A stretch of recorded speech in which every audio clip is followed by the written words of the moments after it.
I want to play this for you. This is maybe obvious, and therefore someone could take this as mean-spirited. It's not. I actually want to take up for this guy. So last night at the Valkyries game, the big board and the PA announcer are going around the room because there was a monstrous Golden State Warriors presence.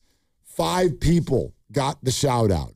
They were Moses Moody, Will Richard, Gary Payton II, Steph Curry, and the general manager, Mike Dunleavy. So pay special note to the sound of the cheers. I bet you can guess which one was the loudest and most positive, and also which one was the most negative. So this is last night at the Valkyries game.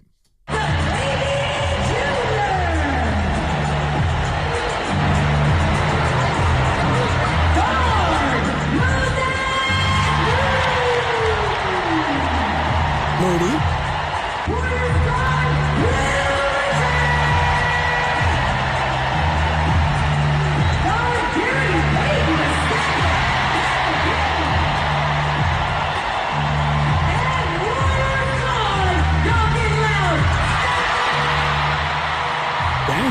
Chef.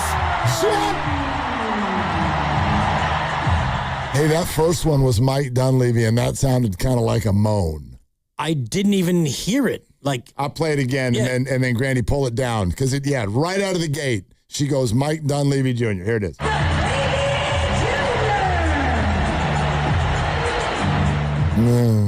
There's a little bit of a moan. There's some scattered boos. It's not surprising. I'm not bringing it up because it surprises me. I'm bringing it up because I genuinely still don't get it. I really don't. I don't know how Mike Dunleavy became the representation for the frustration. I understand the frustration. I understand that he is the GM, and so that's where stuff gets directed. But what if I sort of threw it to you this way? This is an unfair comparison, but Bob Myers won rings.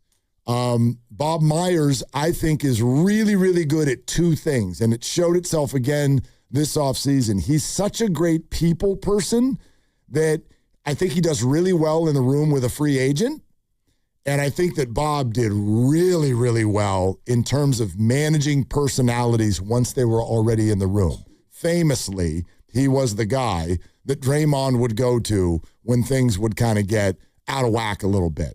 So I think Bob was really, really great at those 2 things.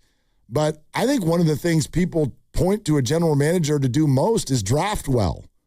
And I would argue that so far, not only has Mike Dunleavy probably gotten value out of every single pick that he's made as general manager, I would argue that he's probably done a better job of drafting than Bob Myers did. Correct me if I'm wrong. It depends on how far back you want to go to, give Bob Myers the credit for whatever pick.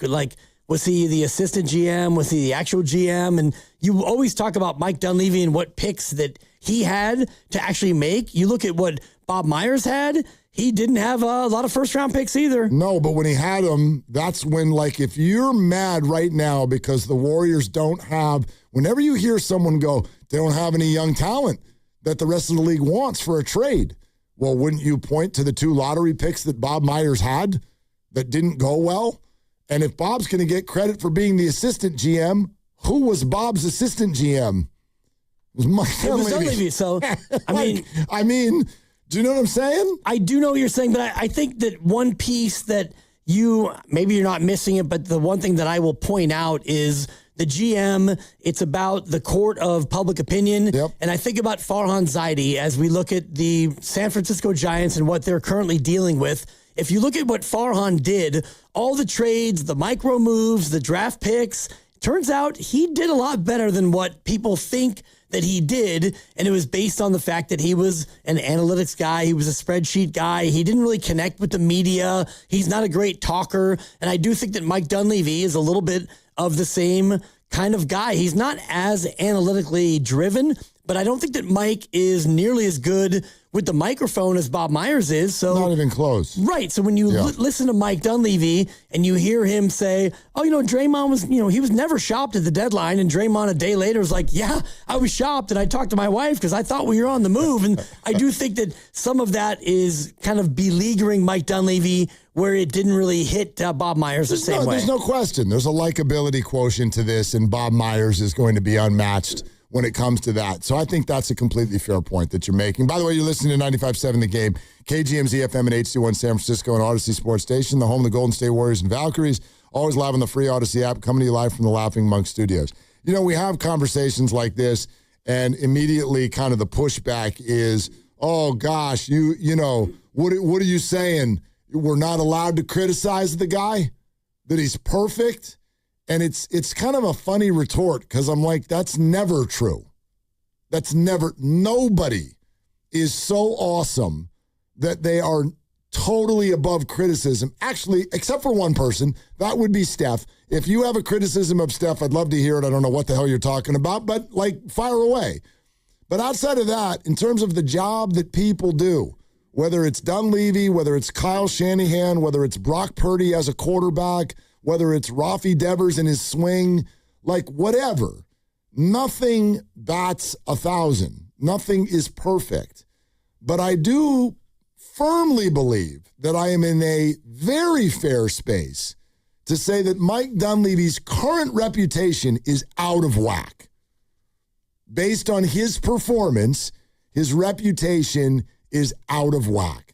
He is unequivocally not someone who deserves to be booed. I don't get. I don't know if there were boos, but you're right. It was a smattering. There was just groans and there was silence compared to Moses and Will Richard, and you get to Steph and it's oh yeah, oh my God, Steph Curry, he's in the building. And so I do think that, you probably should have put Dunleavy in the middle. That way, That's a good point. The cheers from, Moses Moody bleeding into somebody else might have been enough to carry the day. You can see what they were thinking, though. What they were thinking was kind low of to high. Yeah, it was the buildup. And not to take anything away from Moses Moody, but he's hurt, and I think is also about where they were sitting because Will and Gary were sitting together, and literally they were right behind right next Steph. To Steph. Yeah, exactly. Yeah, Moses appeared to be sitting maybe a little bit further away.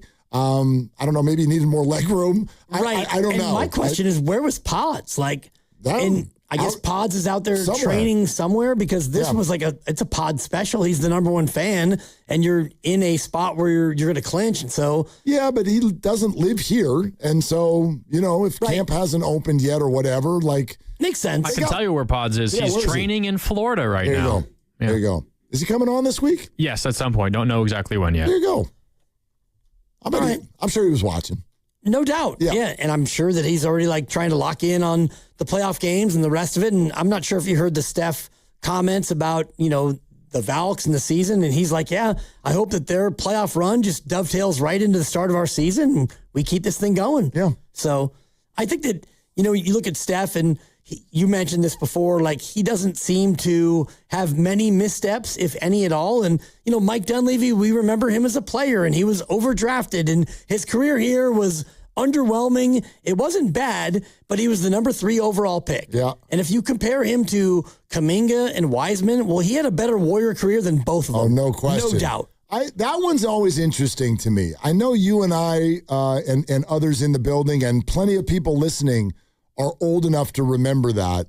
There's also a tremendous number of Warrior fans who are not old enough to remember that. And so I always have questions whenever someone brings that up.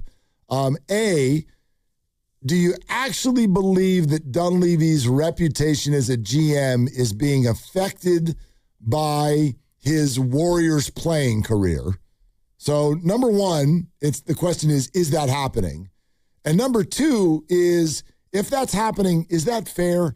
I could not find that to be more irrelevant when assessing Mike Dunleavy as a general manager of the Warriors. My brain does not even go to his playing career, the experience he had here, what he might have said about the fans or the organization or whatever. To me, this is a completely new era and a completely different job.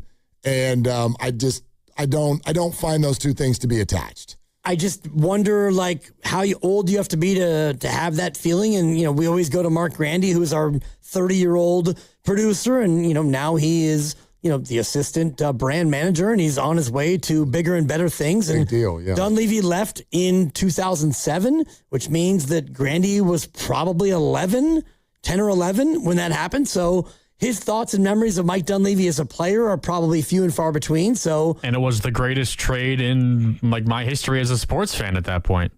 Right, to get the We Believe guys. Because it led to Al Harrington and Steven Jackson. No doubt. And so I guess if you're a little bit older and you remember the fact that he was taking number 3 and all the rest of it, I just think, and I lean your way a little bit as far as Mike Dunleavy and what has he actually had to work with draft-wise? Not much. He got Yaxel at 11. We'll find out if that is actually any good. He traded for Jimmy, and that worked actually really, really well in the beginning, and then he got hurt, and so that's not his fault either. And so for me, Mike Dunleavy still gets another trade deadline. He gets another offseason, and he probably gets another trade deadline before you actually judge. 100%. And the other thing is, I'm not here today to be like, rah, he's doing an amazing job. That's not even my point.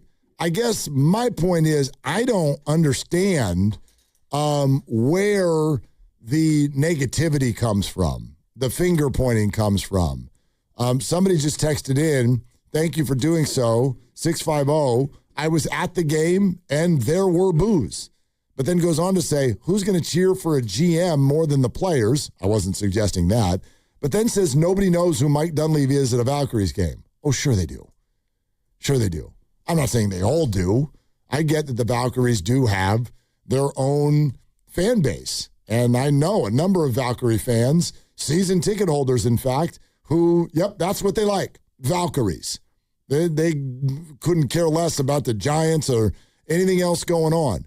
So is Mike Dunleavy not as big of a figure at a Valkyries game? Sure, I'll buy that to a degree, but to say that nobody at a Valkyries game knows who Mike Dunleavy is crazy. Of course they do. And you even in the same text said that there were boos. Well, nobody boos someone that they don't know. So I'm trying to figure out where something like that would come from. Even though I acknowledge it's not the majority of people, but why would anybody right now look at Mike Dunleavy and be that far down the road of I'm going to boo or this person is terrible at their job? If you got issues with the way that the Warriors have constructed their roster, sure. That's all fair. We can talk it out. Mike Dunleavy, I'll give you a list of who in this town deserves a boo. And we don't do a lot of booing in this town. I don't enjoy booing. I don't buy tickets to boo people. I don't think it's fun. But if you want to do, show me an act that deserves a boo, I can give you some people in this town. Mike Dunleavy Jr. is not one of them. I agree with that part of it. I do think that if you look at the Warriors in a vacuum as far as when Mike Dunleavy took over, don't look at the moves he made. Just look at what they've done. What they've done has not been that great. You've won one series, and you made it to the play-in twice, and you didn't advance, and that's not what we're used to before Mike Dunleavy came here. So it's not to say he's the reason or he should have done this, that, or the third to make it better. I do think if you look at it from, afar, from not the inside of grinding every day over every transaction, you could look at the Mike Dunleavy era and say, well, you're not doing what Bob Myers did when we were winning titles. And it's too simplistic, but I think that's where people latch onto that and they boo. I'll give you, how about this? Because again, I'm just not a booer. But if somebody gets thrown out at first base when a pop-up drops, they get thrown out at first base because they were walking. To me, that's a boo-worthy offense. So that's Rafael Devers. Yep. If you don't know how many outs there are, it's a boo-worthy offense. That's Willie Adames and Victor Barracoto so far this year. Yeah. These are professional baseball players. Look, I don't want to, for some people, they want to make it almost like about not the sports. So maybe you don't like the person. I don't think that this is okay by any stretch, so I'm not condoning this. But there have been political realm things that have come up in the last couple of seasons that I guess could lead someone down that road, whether it be what happened with Pride Night or Nick Bosa with a MAGA hat on national TV or whatever. Again, I'm going to back that up.